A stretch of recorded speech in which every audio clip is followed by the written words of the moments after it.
신장암도 혈액 검사로 발견이 가능한가요? 아닙니다. 아직까지는 신장암은 혈액 검사로 진단할 수 있는 암은 아닙니다. 그러면 신장암을 진단받으려면 어떤 검사를 해야 될까요?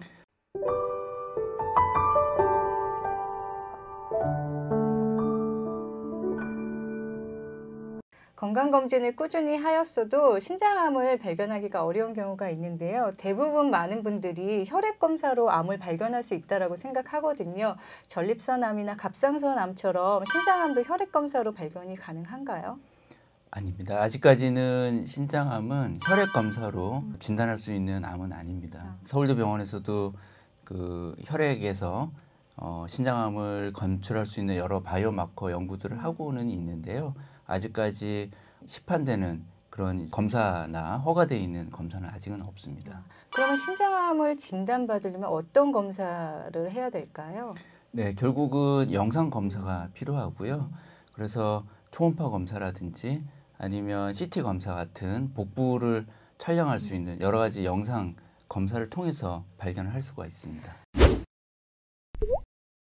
많은 분들이 복부 초음파로 처음에 이제 발견을 하게 되는데 복부 초음파에서는 뭔가가 있다 요 정도 선으로 좀 발견을 할 수 있는 것 같아요. 복부 초음파로 우리가 알 수 있는 범위는 어느 정도인지 좀 부탁드립니다. 네, 복부 초음파는 특별히 이제 부담 없이 시행할 수 있고 짧은 시간 동안 이렇게 바로 볼 수 있는 그런 검사이기 때문에 일차적인 스크리닝 목적으로 제일 많이 쓰고 있는 검사가 복부 초음파가 되겠습니다. 그래서 복부 초음파에서는 이제 콩팥의 모양이 정상인지, 그다음에 뭐 혈류는 괜찮은지, 뭐 이런 것부터 혹시 이제 거기에 혹덩어리가 있는지 없는지, 그다음에 좀 사이즈가 커졌을 때는 이제 뭐 주변에 좀 침범돼 있다든지 이런 것까지 정도는 알 수 있는데요.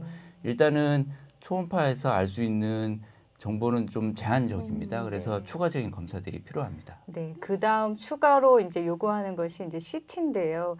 CT에서는 또 어떤 것들이 또 정밀하게 좀 알 수 있는지 좀 부탁드립니다. 네, 아무래도 이제 초음파에서 좀 의심이 돼서 이제 저희 병원에 찾아오시는 분들 대상으로 CT를 시행해 보면 정말로 이제 아무것도 없는 분들도 한 5%에서 10% 정도 네. 있고요. 그다음에 양성 종양인 경우들도 네, 또 한 뭐 10% 20% 있습니다. 그래서 이 CT를 보면 도용되는 패턴이라든지 모양이라든지 이런 거를 조금 더 객관적으로 위치 정보를 알 수가 있고, 그다음에 이게 정말로 악성 종양일지 아닐지 이런 기본적인 정보를 이제 알 수가 있고요. 그다음에 CT의 또 장점은 이런 진단뿐만 아니라 이제 스테이징이 같이 가능하다는 게 강점입니다. 그래서 이게 주변 어디까지 침범을 하고 있는지, 그다음에 혹시나 이제 복부 CT에서 커버하는 그 위치 안에 혹시 다른 데 전이가 있는지 이런 것까지 이제 다 확인이 가능한 게 이제 CT 검사의 장점이 되겠습니다. 네, CT로 신장암을 진단하기는 그래도 충분하네요. 네, CT 검사에서 복합성 낭종인 환자분들이 계신데요. 이 분들은 또 보순이학 단계로 또 조금 구분이 되어진다라고 하는데 그건 좀 어떤 건가요? 신장 낭종 때문에 걱정돼서 찾아오시는 분들이 꽤 많이 있습니다. 근데 낭종이 있다고 해서 다 크게 문제가 되는 건 아니거든요. 그래서 실제로 이제 성인 남성, 여성의 한 15에서 20% 정도는 다 낭종을 가지고 있고요. 이 낭종 중에서도 모양이 조금 복잡해 보이는 이런 낭종들을 좀 구분하는 등급이 이제 보순이학 등급이 되겠습니다. 그럼 이 낭종은 나중에 암이 되기도 하는 거죠? 암이 되기도 한다기보다 처음부터 이제 암의 가능성이 있는 낭종들이 있는 거죠. 그래서 이 보순이학 그 단계를 크게 1, 2, 3, 4 이렇게 4등급으로 나누고 있고요. 1등급은 그냥 단순한 낭종, 그냥 매끈하게 이렇게 물이 들어있는 이런 낭종이 1등급이고요. 2등급은 그 사이사이에 아주 얇은 경막이 있다든지 아니면 칼슘 침착이 조금씩 보인다든지 이 정도가 이제 2등급이 되겠습니다.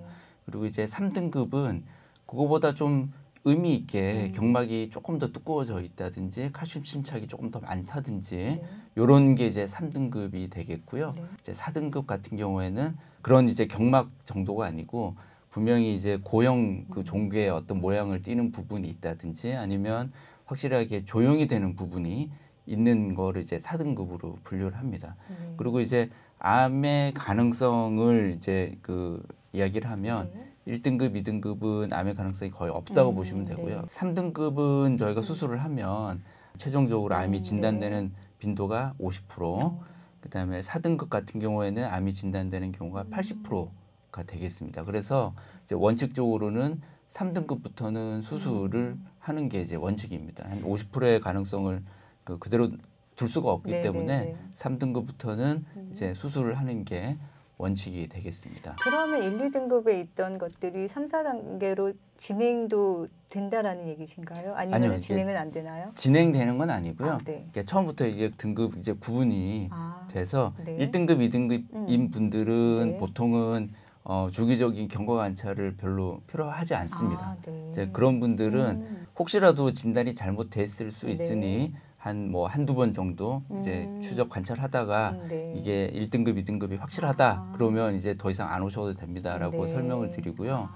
이제 3등급부터는 이제 수술을 이제 권장을 드리는 거고, 근데 이제 보다 보면 2등급이랑 3등급 사이가 약간 애매한 경우들이 있거든요. 이게 진단하는 사람도 이거를 그냥 2등급이라고 주기에는 약간 좀 찜찜하고, 그렇다고 3등급이라고 줘서 당장 수술하기도 좀 애매하고 이런 경우를 2F로 줍니다. 그래서 2F라고 주는데 이제 환자분들한테 그렇게 설명하면 조금 어렵기 때문에 저는 그냥 쉽게 2.5등급이라고 제가 설명을 드리고요. 이 F라는 거는 이제 팔로우업을 하라는 의미거든요. F라는 게 팔로우업의 줄임말이고요. 그래서 이 2.5등급 이제 2F의 경우에는 좀 주기적으로 조금 더 오랫동안 경과 관찰을 하면서 처음에 진단했던 게 맞는지 이제 2등급으로 이제 봐도 될지, 아니면 이게 사실 암이 있다고 하면 점점 커지면서 모양도 더 뚜렷해지겠죠. 그러면서 이제